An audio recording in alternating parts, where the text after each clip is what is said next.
Hey hey hey, hola Indomax Indo Magazines. Oke, lanjut dua kabar yang mantap jos. Nah, yang pertama nanti datang dari TNI Angkatan Udara kita nih bos, yang baru-baru ini meresmikan 10 wing udara baru.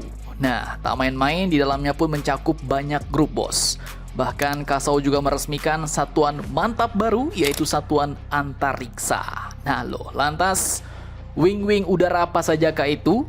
Serta satuan seperti apakah Satuan Antariksa itu, di bawah siapa, apa targetnya di masa depan? Setelah ini kita kupas. Kemudian kabar kedua datang dari Mama Rika, yang lagi-lagi kini dikabarkan telah memberikan lagi bantuan keamanan baru, hibah baru kepada Indonesia bos, senilai 10 juta dolar Amerika. Nah, bantuan untuk apakah itu? Apa isinya? Penasaran beritanya? Cus! Mari kita kupas berita lengkapnya satu per satu bosku. Oke, yang pertama admin kutip dari sumber-sumber berita berikut bos. Jadi pada Kamis 29 Januari 2026 di GSG Suharnoko Harbani, Mabesau Cilangkap, Jakarta Timur, dilakukanlah upacara yang tak biasa nih bos. Jadi Kepala Staf Angkatan Udara Kasau Marskal TNI M. Tony Harjono telah resmi meresmikan 10 wing udara baru plus satuan antariksa baru.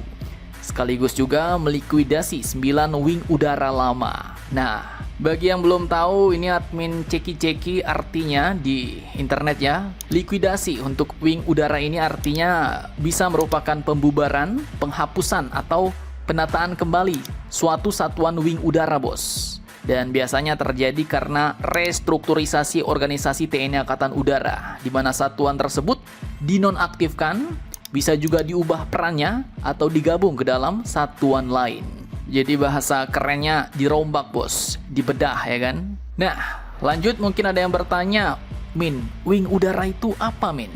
Wing udara adalah tulang punggung operasional TNI Angkatan Udara bos. Jadi di dalam wing udara inilah pesawat, skadron, personel, dan sistem tempur disatukan dalam satu komando. Jadi ya, bahasa gampangnya bisa dibilang kalau skadron itu otot, maka wing adalah kerangkanya bos. Nah, 10 wing udara baru yang telah diresmikan ini pun tersebar di 4 kelompok besar. Mulai dari wing angkut. Nah, ini untuk urusan mobilitas pasukan, logistik, dan dukungan operasi. Kemudian ada wing helikopter, biasanya untuk operasi taktis, SAR, evakuasi, dan bantuan bencana. Lanjut juga ada wing tempur. Ini untuk pertahanan udara dan proyeksi kekuatan. Dan terakhir katanya ada khusus. Nah, kalau wing khusus ini biasanya untuk misi-misi strategis dan spesifik yang nggak bisa dikerjakan oleh sembarang satuan. Dan wing-wing berapa sajakah itu admin belum copy bos. Intinya untuk 10 wing udara baru tadi ada dalam 4 kategori ini. Sementara itu, ada 9 wing lama yang dilikuidasi karena struktur yang lama sudah kurang relevan bos. Ada tumpang tindih komando, tak lagi cocok dengan karakter ancaman modern, dan Kasau menegaskan penataan ini bertujuan untuk meningkatkan daya guna kekuatan udara, efektivitas operasi sampai dengan kecepatan respon. Dan target akhirnya jelas, yaitu postur TNI Angkatan Udara yang adaptif, modern, dan siap perang di era baru.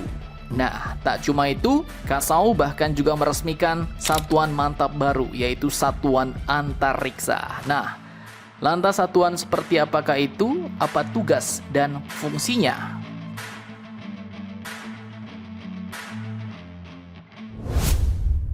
Oke, jadi masih di hari yang sama, 29 Januari 2026. Kasau juga meresmikan sesuatu yang jauh lebih strategis bos, Satuan Antariksa Kopsudnas. Ini sudah resmi, nyata, dan bukan lagi wacana nih. Menurut Kasau, antariksa kini adalah domain strategis, penentu keunggulan informasi, komando dan kendali, serta pengambilan keputusan bos. Satuan antariksa ini pun berada langsung di bawah Pangkopsudnas dan bertugas menjalankan operasi misi ruang angkasa. Nah, meskipun belum dijelaskan apakah fungsi dan tugasnya, namun admin kutip dari Tribunnews, dulu pernah disampaikan oleh Kepala Staf Komando Operasi Udara Nasional, Marsda TNI Dr. Ir Purwoko Aji Prabowo, mengungkapkan bahwa tugas-tugas utama satuan antariksa ini ada 4, bos. Yaitu untuk pertahanan berbasis antariksa untuk mendukung pertahanan udara NKRI, kemudian pengawasan keamanan ruang angkasa, pemantauan aktivitas antariksa termasuk peluncuran satelit asing dan space debris, kemudian juga integrasi pertahanan udara antariksa. Kemudian lanjut untuk fungsinya, yaitu adalah untuk Space Situational Awareness, SSA, bos, memantau objek-objek orbit secara real time. Kemudian juga sebagai dukungan antariksa untuk operasi militer, kerjasama antariksa sipil dan komersial, kemudian juga untuk counter space, perlindungan dan perlawanan di domain antariksa, hingga dukungan peluncuran dan operasi satelit nasional. Bahkan, tak cuma itu, bos. TNI Angkatan Udara juga sudah punya roadmap selama 15 tahun ke depan nih. Mulai tahun 2025 sampai 2029, targetnya mereka harus memiliki kemampuan SSA terbatas, satelit terbatas, bos. Kemudian lanjut di 2030 sampai 2034, perang elektronika dan dipimpin oleh Bintang 2. Kemudian 2035 sampai 2039, punya kemampuan counter space penuh dan dipimpin oleh Bintang 3. Nah, itu informasi singkat, bos. Kesimpulannya ya, kalau kita lihat TNI Angkatan Udara kini pelan-pelan sedang naik kelas nih.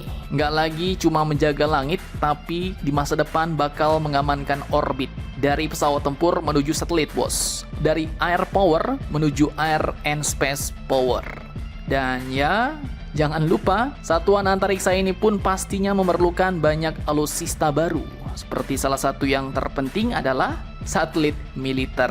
Nah ya, mari kita doakan, kita optimiskan saja, semoga semuanya dapat disiapkan. Nggak apa-apa perlahan, yang penting matang dan siap untuk menyambut masa depan, bos. Mantap, mantap, jos.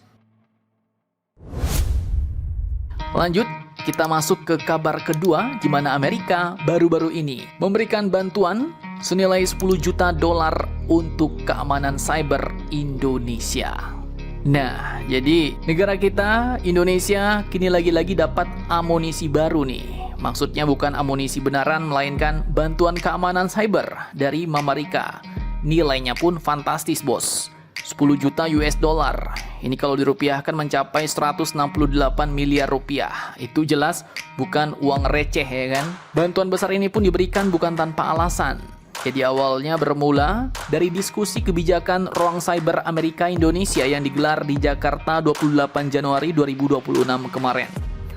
Forum ini pun mempertemukan para pejabat senior, para pakar teknis, dan perwakilan kedua negara.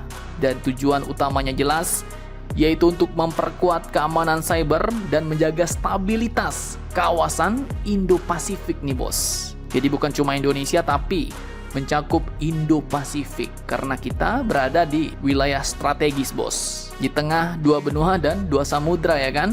Jadi secara tidak langsung memperkuat keamanan cyber di wilayah kita juga memperkuat kepentingan Amerika untuk menjaga stabilitas Indo-Pasifik. Dan perang modern sekarang ya bukan cuma di laut dan udara doang, bos, tapi juga di server dan jaringan.